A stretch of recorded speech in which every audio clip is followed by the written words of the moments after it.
Hello friends, मैं Vipin Sharma from ethical advisory. आज की मेरी वीडियो है पेरेंट्स के लिए। मैं सभी पेरेंट्स को एक रिक्वेस्ट करना चाहूँगा। बच्चे के जन्म से लेके बच्चे के बड़े होने तक हम बहुत से डिफरेंट फेजेस देखते हैं अपने बच्चे की लाइफ के। और आजकल के आधुनिक युग में हम सब ये समझ चुके हैं कि भी इतनी एडवांसमेंट आ चुकी है टेक्नोलॉजी वाइज, अवेयरनेस वाइज, कि बच्चों के अंदर अपने फ्यूचर को लेके, अपने करियर को लेके इतनी ज़्यादा अवेयरनेस हो चुकी है कि आप कभी उनके साथ बैठें, बात करें तो आपको समझ आएगा कि जो फैसिलिटीज़, जो ऑप्शंस हमारे टाइम पे नहीं हुआ करती थी, आज बच्चों के टाइम पे अवेलेबल हैं। उनके लिए कहीं कोई रिस्ट्रिक्शन नहीं है, वो जिस फील्ड में चाहें उस फील्ड में मास्टरी कर सकते हैं। इतने रिसोर्सेज अवेलेबल हैं। सो दैट शोज कि भी they know about their career, they know what is better for them. आज बच्चे बताते हैं कि मुझे ये कोर्स करना है, मैं आगे इस फील्ड में जाना चाहता हूँ। सो बीइंग अ पेरेंट, आप उनके लिए सपोर्टिव होते हो और उन्हें सपोर्ट करते हैं एंड आप उन्हें ग्रो करते हुए देखते हैं। सिमिलरली आज का जो टॉपिक है that is for the love marriages, intercaste marriages. Being a parent आपको ये समझना होगा, इस चीज़ की कहीं कोई श्योरिटी नहीं है। सबसे पहले मैं एक डिस्क्लेमर ये देता हूँ आपको, मेरा ये वीडियो बनाने का इंटेंशन किसी की इमोशंस को, किसी के विचारों को, किसी की जो धारणाएं होती हैं, किसी को कुछ हर्ट करने का या किसी को पॉइंट आउट करने का कोई मतलब नहीं है। मैं सिर्फ और सिर्फ एक अवेयरनेस के लिए आपके साथ एक टॉपिक शेयर कर रहा हूँ। आपके पास या किसी भी आदमी के पास ये एश्योरिटी नहीं होती कि हम जहाँ रिश्ता कर रहे हैं वो 100% सक्सेसफुल ही रहेगा। आप चाहे सेम कास्ट में कर लीजिए, आप चाहे किसी के रेफर करने से दिए हुए रिश्ते से कर लीजिए। हम ज़्यादा से ज़्यादा क्या कर सकते हैं? हम घर वालों से मिलते हैं, हम बच्चे से मिलते हैं। आपको क्या लगता है कि आप 1 2 3 मीटिंग के अंदर किसी की असलियत या किसी का बिहेवियर, किसी का नेचर जज कर सकते हैं? नहीं, पॉसिबल ही नहीं है। जब तक आप किसी के साथ समय नहीं बिताते या आपका कोई बहुत पुराना जान पहचान का परिवार नहीं है, तब तक आपको वो कॉन्फिडेंस नहीं आता। जब आप एज ए पेरेंट सोचिए कि आपने किसी फैमिली को बचपन से, अपने बहुत यंग टाइम से अपने किसी फ्रेंड या फैमिली के साथ उनको देखा है और बच्चों को ग्रो होते देखा है, तब आपके दिमाग में विचार आया है कि हम अपनी बिटिया की, अपने बेटे की शादी उनकी फैमिली से कर देते हैं, क्योंकि हमने बचपन से ग्रो होते देखा है, हमने उनकी फैमिली का नेचर पता है, हमें पता है बच्चा कितना संस्कारी है।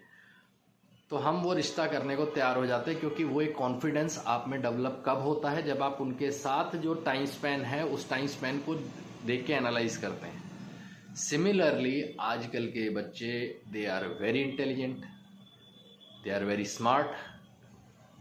जब वो किसी भी फ्रेंड के साथ, कलीग के साथ, किसी भी अपने स्कूल मेट के साथ ग्रो होते हैं और उनके साथ टाइम स्पेंड करते हैं, उनके साथ कोर्सेज करते हैं, उनके साथ पढ़ाई करते हैं, बड़े होते हैं, उनके साथ जॉब ज्वाइन करते हैं, तो वो जो टाइम उनके साथ बिताते हैं ना, वो बच्चे उस टाइम पे हर एक एक्ट को समझ चुके होते हैं।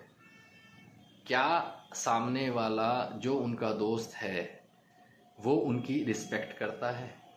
क्या उनका दोस्त उनकी हर एक बात का मीनिंग समझता है, उनकी इमोशंस को समझता है, उनके लाइक्स और डिसलाइक्स की रिस्पेक्ट करता है? क्या वो उनके लिए सपोर्टिव है? ये बहुत सी चीज़ें होती हैं जो दोस्तों में आपस में एक दूसरे के लिए हर एक इंडिविजुअल उसको एनालाइज करता है और उसके बाद ही वो इस डिसीजन पे पहुंचता है कि yes, I am in love with that person.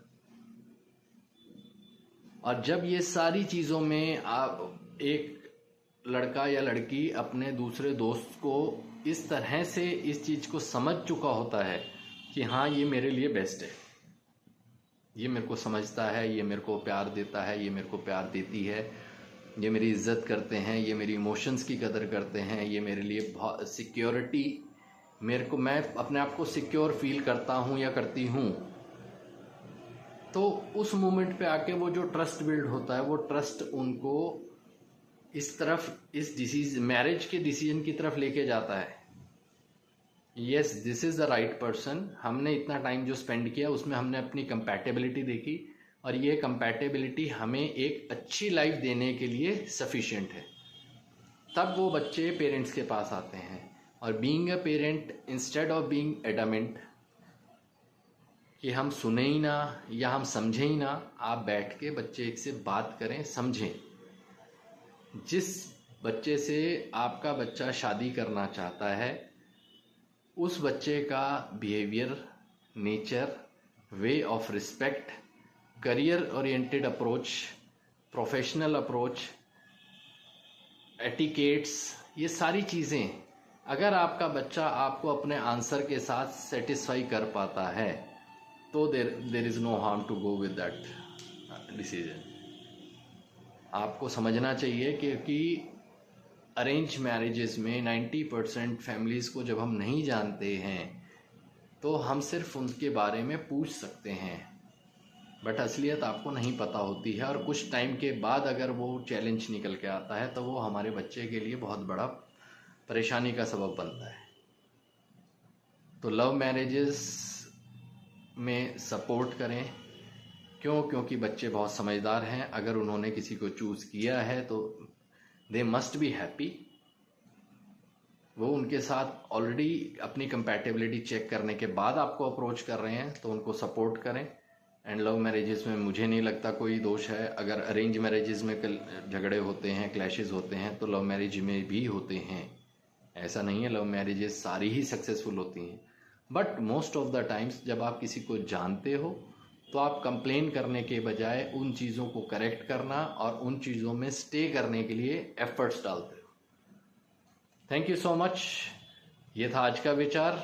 आपके कोई कमेंट्स हैं, कुछ क्वेश्चंस हैं, आप लिख सकते हैं कमेंट बॉक्स में।